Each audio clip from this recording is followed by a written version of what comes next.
So welcome back everyone, Mike here. Kind of a overcast and gloomy day here in western Pennsylvania, but that's okay because we need the rain and there's some coming this afternoon. Now before that rain gets here, I need to go up and finish up the building pad down there, but before I head up there, I'm going to fix this mess behind me. It looks like a bomb went off down here. I'm not going to completely finish this, but I need to get it graded up some so when it does rain, it's not holding water. I've got a real big hole over here I need to backfill. Looks like quite a mess, but I tell you what, I got a lot of good stuff out of here. I used this for a borrow pit, and I must have hauled, I don't know, 40, 50 loads up to the building pad with my dump trailer. And I was digging big pits and then backfilling them and moving on and flip-flopping material. Kind of looks like a mess right now, but in the long run, this is going to work out really well because it's going to widen all this out back here. I made a little flat spot over there to park either my landscape trailer or maybe stockpile some topsoil. Can never have enough flat ground around here. But I'm going to get started just kind of smoothing this up, backfill that big hole, get this to where the water will run off it and not keep it soaking wet. As soon as we're done with this, we'll head up. I've got maybe 5 loads of shale up there on the building pad. We need to spread it out, roll it in, and then it can rain. So I have to do all that before it rains.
Well, it's not done yet, but that looks a lot better. Boy, looking at it now, I did take a lot of dirt out of here. This will give me a whole bunch more room. But anyway, I just checked the radar. It is going to rain here soon. I'm going to head up to the building pad there and get that finished up. And then if I have time before it rains, I'll come back down here and work on this some more. I'm not sure yet exactly how I want this to look when I'm done. You know, I wanted to lay that slope way back. I could also look into getting some of those big concrete blocks. You know, they're like 2 feet by 3 feet by 5 feet or whatever they are. And stack them along there and just have like a vertical wall or something. I don't know. I'll have to think about this, but I'm liking the additional space. That's for sure. Yeah. I don't know. Let me know in the comments what you think, how I should leave this when I'm done. That's not a bad idea, really. Cut this all out of here. Vertical wall. Then just a slope over there. I'm not sure. I would do a little weed eating in exchange for all this additional space. Keep that in mind, but let me know in the comments what you think I should do here. All right, I'm up here at the building pad here. I've got 1, 2, 3, 4, 5 piles of shale that I need to spread out. We're real close to grade. I'm going to use the excavator to do that. And once I get this all spread out and tracked in, I'm going to go get the MX 5400 and I'm going to bring it up. And some of this topsoil on the sides of the big pile there and over there, I'm going to gather some of that up and I'll bring it over here and just kind of dump it down over this side and kind of feather this out some.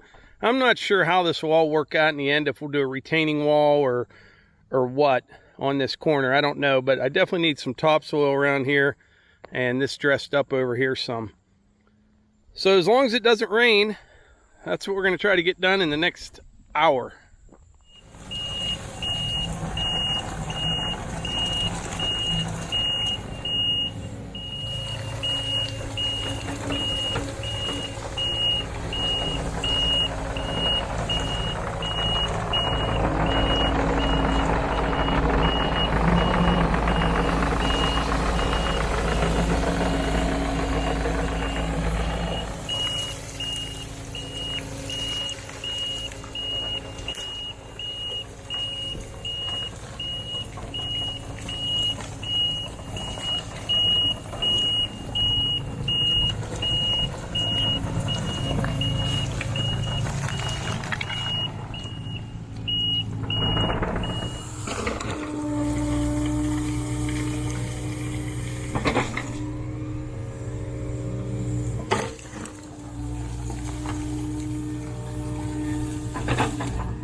Another thing I noticed about Mike running these tractors and the equipment, he's never super fast to hurry up and go this direction, you know, bumps up the throttle.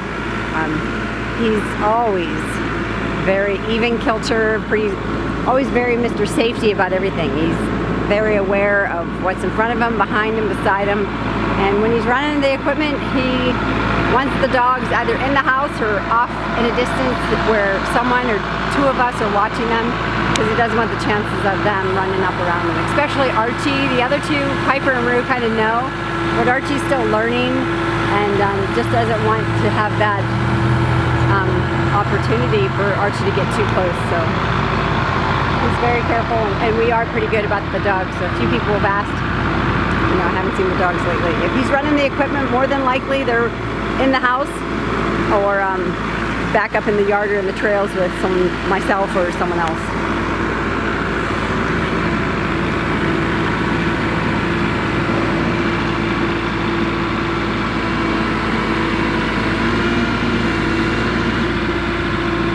Yeah, so one more thing while we're watching Mike in the background running this, bringing these piles of these buckets of topsoil over, is the leaves on the trees. It's incredible. The maples, the colors of the leaves have changed already, and a lot of them are falling and dropping. So I noticed the cherries are next. There's always been a kind of a crumbly, cherry is a beautiful wood, but it's a messy tree. The oak trees will be the last, but we're going to start seeing, and here we are just, you know, approaching the last week of August. And you're going to see a lot more of them turning.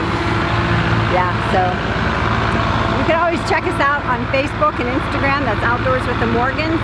And then if you hit the circle profile when you get there, it plays a story, which is just some video footage of what we do throughout the day. I'm usually the one adding it, or maybe one of the girls are using it for the day. They kind of usually say who they are and if they're running it.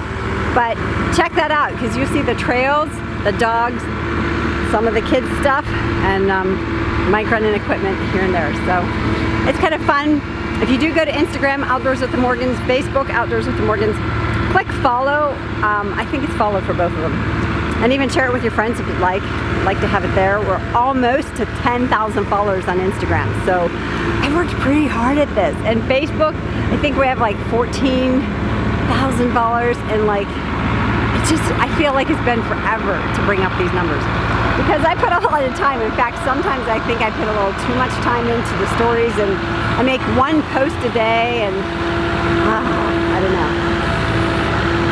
I second guess myself when Mike's like, have you made that post? I'm like, I'm working on it. You know, so I just kind of think, maybe I'm spending too much time doing that.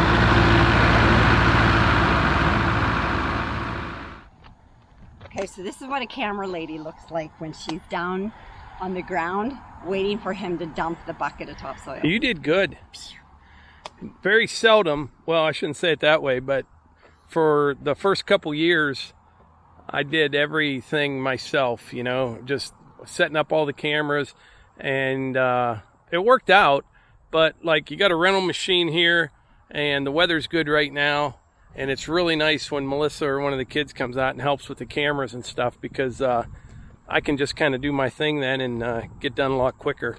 But we're about there. We're just about there. I just need to touch this up a little bit, roll it in some more. I think we are going to get some rain in the next day or two, so I may just lightly grade it up, roll it all in again, and it's plenty close enough right now. I mean, I could leave it like it is right now and it's ready for them, but so the gravel will go right on top of this. You got to do anything else? Yeah, it'll all be, they'll put the building up. They'll have the, you know, it's a post frame building, and there's tons of posts on this. So there will be some dirt generated from the posts, but it's not like they're digging footers all the way around for like concrete blocks. So there'll be some dirt there. Oh, so the gravel's not coming until after it's framed? Yeah, once it's all framed up. And when they came and we talked, if you remember, he said there's no sense they're going to make a mess. You know what I mean? And it'd just be a waste. So once they're done, that's when the BX is really going to shine. Inside the building with the box blade, getting everything on grade, ready for concrete. Oh, it beats the days of having a wheelbarrow. And... Yeah. But between the building and the porch roof on the one end, it's probably, I forget, 3,200 square feet of Yeah. concrete, you know. We need to get Eva out here and ask her where we can move this trampoline. Yeah, trampoline's got to go. We got to pull that fence out over there. Oh, It's coming. all right. So I greased that excavator about 10 minutes ago with this again. I'm telling you, I cannot believe I waited so long to get one of these. Took me less than 10 minutes. It's just amazing. I'll put a link in the description if anyone's interested. For years, everybody told me I should have one of these, and I was like, yeah, just for greasing. Now I like look for stuff to grease. You know, I walk by the dump trailer on the hinges, give it a quick shot. Works fantastic. But anyway, I think that's about it, huh? You need to know that he just showed this to me on camera. Yeah, that's how I do that. I bought this a couple weeks ago. If you would have seen the video, I mentioned it once before. I think you did see that. Yeah. Anyway, let's change the subject here. And look at the dogs looking out the window at us up there. So I think that's it. You want to wrap this video up? Yeah, thanks so much for being here. We appreciate it. Thanks for commenting and all the likes and thumbs up. So go ahead and subscribe if you haven't. The red box that says subscribe, hit the bell icon next to it. It'll show you some abbreviation. That'll mean you'll get notifications when Outdoors with Morgan publishes a video. If you have an extra couple minutes, go check out Morgan's Off the Leash. That's my channel. You see more of the kids and dogs, and I think you'll enjoy it. So go ahead and comment down below on today's video, and we'll see you on the next one. Thanks. Thanks.